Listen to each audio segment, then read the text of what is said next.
Hello and welcome back to another video. Today going to be looking at some of the recent new information about Test Drive Unlimited Solar Crown, including a 4th Solar Club letter and another short trailer.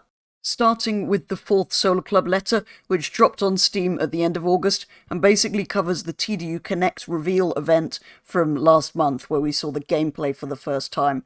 It mostly covers the social aspect, if we scroll down a little bit to that bit, explaining that this is what the gameplay reveal was mostly showcasing, and how by integrating not just racing, but also lifestyle-centered online activities and places to meet, like the 2 headquarters as well as some other places, that they've captured the Test Drive Unlimited DNA, which I think they really have done a very good job of. We also got a couple of screenshots of the Streets HQ, along with this sort of first part of the letter, and I have to say that first one, with the Nissan GTR outside the front of the HQ building, looks particularly beautiful. It is quite a clever trick with the lighting and the wet road and stuff, but it does always work and looks really, really good.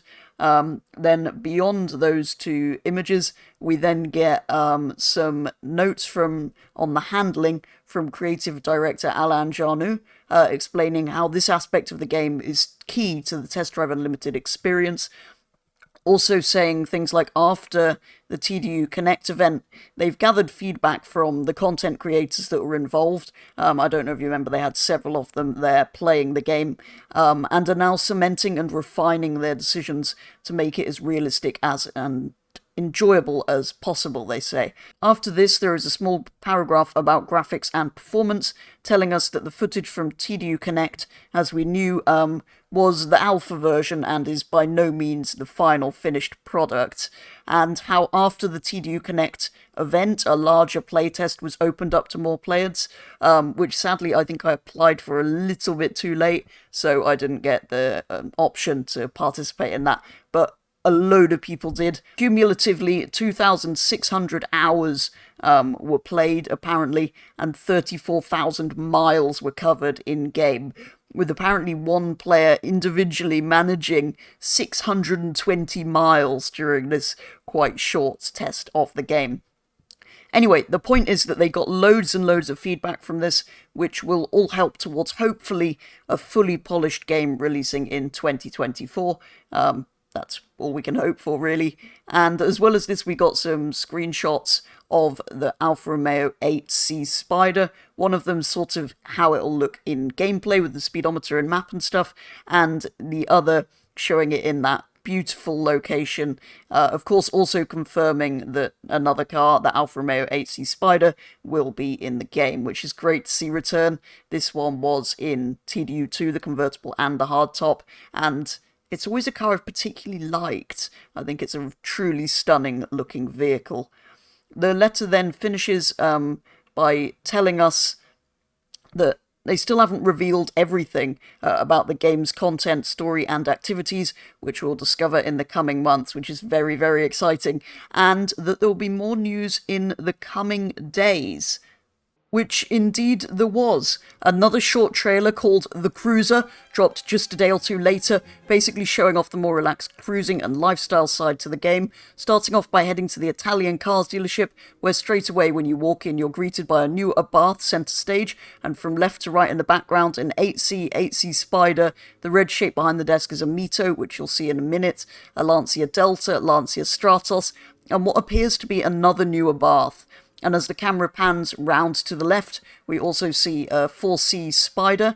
We then head into this Alfa Romeo section for a closer look at some of these beautiful cars before approaching the 8C Spider, which was also seen in the newsletter itself. Now, this is super exciting because we finally see a car being purchased, but more importantly, spec'd.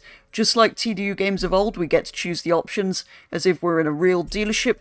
Admittedly, this particular car only had 2 colours, but still we saw that one was included in the price and that one was a £12,000 or dollar or whatever currency you're in extra. And then we got 4 interior options and 2 wheel options as well.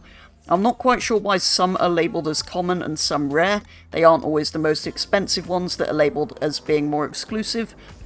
So either I think it's going to be based on reality and which specs were most popular, or if it's maybe showing how rare certain options are in-game, and if it's based on how many other players, like what percentage of players, have opted for which spec, I think that could be a really, really cool feature.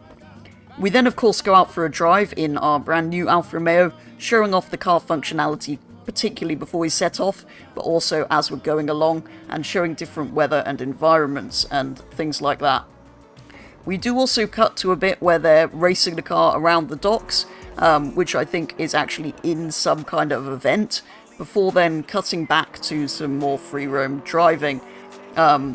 This part in particular really shows off how realistically narrow the roads are at the end there, as we head into that beautiful spot at the end where the screenshot from the trailer was taken.